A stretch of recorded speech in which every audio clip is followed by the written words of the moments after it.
आप सबका स्वागत है मनोज कुमार दास क्लासेज में। आज क्लास 9 मैथ्स में हम लोग संख्या पद्धति का कुछ वस्तुनिष्ठ प्रश्न उत्तर लाए हैं, ऑब्जेक्टिव टाइप्स। तो चलिए चलते हैं, आज का क्लास स्टार्ट करते हैं। आज का पहला क्वेश्चन, इनमें से प्राकृत संख्या किससे प्रारंभ होती है? प्राकृत संख्या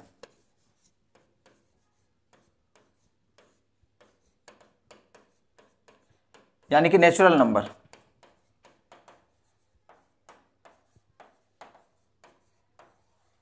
वन से स्टार्ट होता है, किससे? वन से। 1 2 3 ऐसे चलते जाएगा, अनलिमिटेड। ठीक है, तो ये हो गया, इसका ऑप्शन बी करेक्ट आंसर हो जाएगा 1।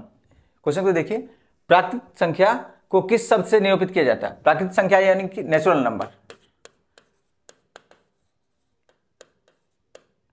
तो इसको हम लोग एन से डिनोट करते हैं, एन।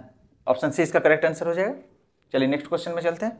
पूर्णांक संख्या को किस शब्द से प्रकट किया जाता है? पूर्णांक संख्या यानी कि WHOLE, होल नंबर है। ठीक है, तो इसको हम लोग जनरली W से डिनोट करते हैं। ऑप्शन ए इसका करेक्ट आंसर होगा, होल नंबर है। पूर्णांक संख्या मतलब इंग्लिश में क्या बोलते हैं? होल नंबर, जो स्टार्ट होता है आपका 0 1 2 3 अनलिमिटेड चलते जाएगा ये। ठीक है, चलिए नेक्स्ट क्वेश्चन में चलते हैं। परिमेय संख्या को किस रूप में लिखा जाता है? तो परिमेय संख्या P/Q के रूप में लिखा जाता है, P/Q। ऑप्शन ए इसका करेक्ट आंसर हो जाएगा। प्रत्येक पूर्णांक संख्या एक डैश संख्या होती है। प्रत्येक पूर्णांक संख्या एक पूर्ण संख्या होती है, परिमेय संख्या होती है, सम संख्या होती है, विषम संख्या। ऑप्शन बी इसका करेक्ट आंसर होगा, परिमेय संख्या होती है। दो परिमेय संख्याओं के बीच अपरिमित रूप से कितनी संख्याएं होती है? दो परिमेय संख्याओं के बीच अनंत संख्या होती है, अनेक हो जाएगा इसका आंसर। ऑप्शन डी इसका करेक्ट आंसर होगा। 3 और 4 के बीच कौन सी एक परिमेय संख्या है? 3 और 4, तो 1/2 ब्रैकेट में 3 + 4 7/2। ऑप्शन डी इसका करेक्ट आंसर हो जाएगा। चलिए नेक्स्ट क्वेश्चन में चलते हैं। प्रत्येक प्राकृत संख्या एक डैश संख्या होती है। जो प्रत्येक प्राकृत संख्या क्या होगी? एक पूर्ण संख्या होगी। इसका ऑप्शन ए करेक्ट आंसर होगा, क्योंकि उसमें 1 2 3 4 ऐसे चलते जाएगा। तो जो होल नंबर है, पूर्ण संख्या है, 0 से स्टार्ट होता है, तो ये तो उसमें होगा ही ना। तो ये answer option A correct answer हो जाएगा, पूर्ण संख्या। चलिए नेक्स्ट क्वेश्चन में चलते हैं। √2 एक अपरिमेय संख्या है, किसने खोज किया था? Pythagoras, Aryabhata, Lambert. डी है पाइथागोरस के अनुयायियों ने। इसका आंसर ऑप्शन डी है, पाइथागोरस के अनुयायियों ने किया था। ठीक है, चलिए नेक्स्ट क्वेश्चन में चलते हैं।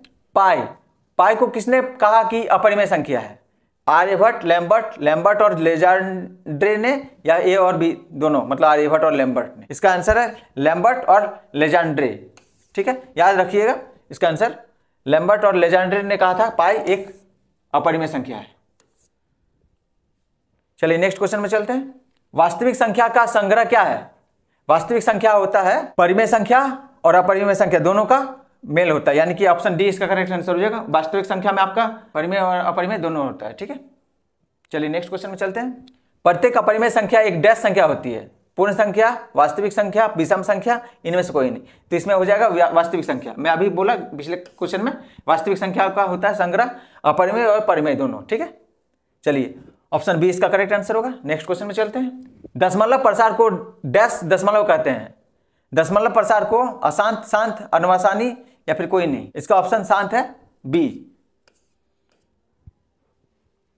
जैसे मान लीजिए कि आपका कोई हम लोग डिवाइड किए तो 2.23 आया, तो ये या फिर रिपीट हो रहा है 2.3 तो ये शांत हो जाएगा।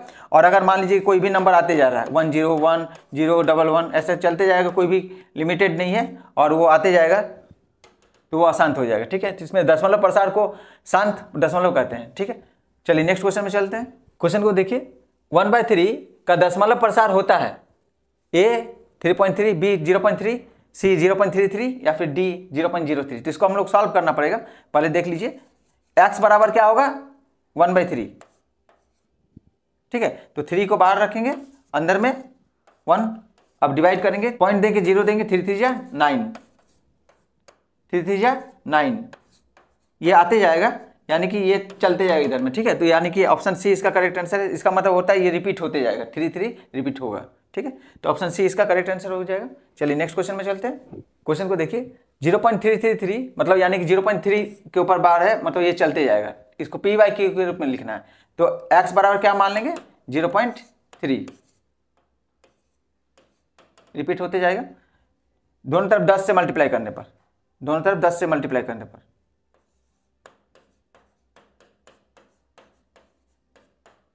10 से गुना करने पर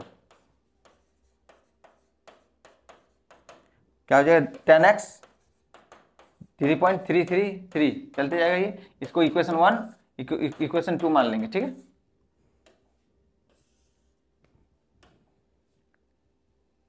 टू माइनस वन से क्या होगा, ऑब्जेक्टिव रहेगा तो इतना बनाने की जरूरत नहीं, लेकिन आपको समझाने के लिए मैं बना दे रहा हूं इसको, ठीक है।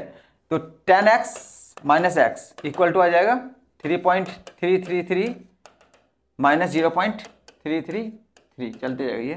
तो 9x इक्वल टू क्या हो जाएगा, यहाँ x छूट गया, सॉरी, यहाँ पर 9x लिख दीजिए, 9x इक्वल टू 3, तो x बराबर क्या हो जाएगा 3/9, 1/3, x इक्वल टू क्या हो गया 1/3। आंसर आ गया इसमें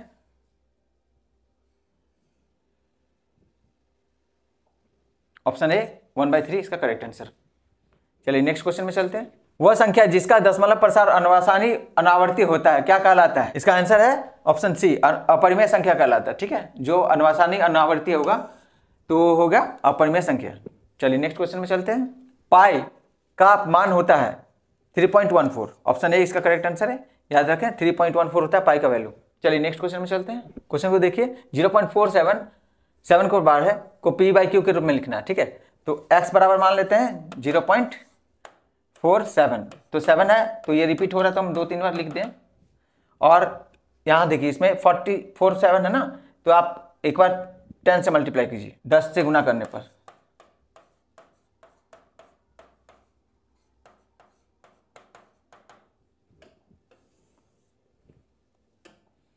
क्या आ जाएगा 10x 4.777 चलते जाएगा ये। और एक बार आप इसी को इक्वेशन 1 को ही इसको इक्वेशन 2 मान लीजिए, इक्वेशन 1 को फिर 100 से मल्टीप्लाई करने पर इक्वेशन 1 इंटू 100 तो क्या हो जाएगा 100x इक्वल टू 47.777 ये रिपीट होते जाएगा। तो इसको 3 मान लीजिए और 3 - 2 से 3 - 2 करने पर क्या होगा देखिए 100x minus 10x equal to आ गया आपका 47, यहाँ पर ही 47.77 चलते जाएगा ये, और 4.777 तो ये तो 0 हो जाएगा इधर, यहाँ पर क्या हो जाएगा 43 आएगा यहाँ हो गया 90x इक्वल टू 43, तो x इक्वल टू क्या हो जाएगा 43/90। ऑप्शन इसका 43/90 किस में है देखें,